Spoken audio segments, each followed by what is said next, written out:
Assalamualaikum warahmatullahi wabarakatuh. Bismillahirrahmanirrahim. Alhamdulillahirabbil alamin. Wa bihi nasta'inu ala umuri dunya waddin. Assalatu wassalamu ala asrofil amil mursalin wa ala alihi wa sahbihi ajmain. Amma ba'du. Kaum muslimin yang dimuliakan Allah Subhanahu wa taala. Marilah senantiasa kita bersyukur kepada Allah Subhanahu wa taala. Kita diberikan nikmat yang luar biasa.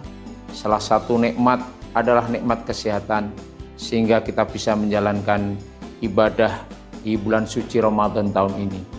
Mudah-mudahan ibadah kita diterima oleh Allah Subhanahu wa taala. Kedua kalinya selawat dan salam semoga tetap terlimpahkan pada junjungan kita Nabi besar Muhammad sallallahu alaihi wasallam yang senantiasa kita harapkan syafaatnya di yaumil qiyamah kelak. Kaum muslimin rahimakumullah, kehidupan sebelum Nabi Muhammad SAW diutus sebagai Rasul adalah kehidupan yang jahiliyah, di mana para umat pada saat itu mempercayai ada kekuatan yang serba maha pada patung berhala yang bernama Lata, Uzza, Manat, dan Hubal. Mereka mempercayai bahwa patung-patung itulah, berhala itulah yang dapat memberikan maslahat dan kemudaratan.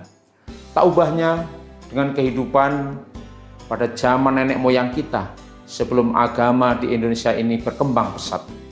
Mereka mempercayai keimanan mereka adalah animisme dan dinamisme. Mereka, nenek moyang kita, mempercayai bahwa ada di benda-benda mati itu memiliki roh, dan benda-benda mati memiliki kekuatan gaib. Mereka mempercayai apabila roh-roh itu tidak dihormati, mereka akan mengganggu kehidupan mereka, mengganggu ternak mereka, mengganggu kehidupan sawah ladang mereka yang akhirnya dia tidak mendapatkan apa-apa. Untuk itu para nenek moyang kita itu berkomunikasi dengan roh-roh itu dengan cara memberikan sesaji yang sering kita sebut dengan sesajen. Sesaji itu diberikan untuk menghormati roh-roh yang mereka yakini ada di batu-batu, ada di pohon-pohon besar, ada di gunung-gunung, bahkan ada di laut. Bagaimana setelah Islam masuk? Maka sangat bijaksana para wali songo itu. Mereka mengajarkan permintaan mereka kepada batu-batu, kepada gunung-gunung, kepada pohon-pohon itu adalah keliru. Maka sesajen yang pada saat itu digunakan untuk berkomunikasi dengan para roh diubah oleh para wali. Isinya adalah doa-doa meminta kepada Allah Subhanahu wa taala. Isinya adalah doa-doa, isinya permohonan kepada Allah Subhanahu wa taala. Sehingga kepercayaan mereka kepada yang gaib itu bisa dikikis dan hanya percaya yang maha gaib, yaitu Allah Subhanahu wa taala. Bukankah kita juga diajarkan bahwa kita sebagai umat Islam adalah mempercayai yang gaib? Alif lam mim, dzalikal kitabul la raiba fihi hudal lil muttaqin alladzina yu'minuna bil ghaib. Ini adalah kitab Al-Quran yang diturunkan oleh Allah sebagai petunjuk bagi orang yang bertakwa. Dan siapa mereka yang bertakwa?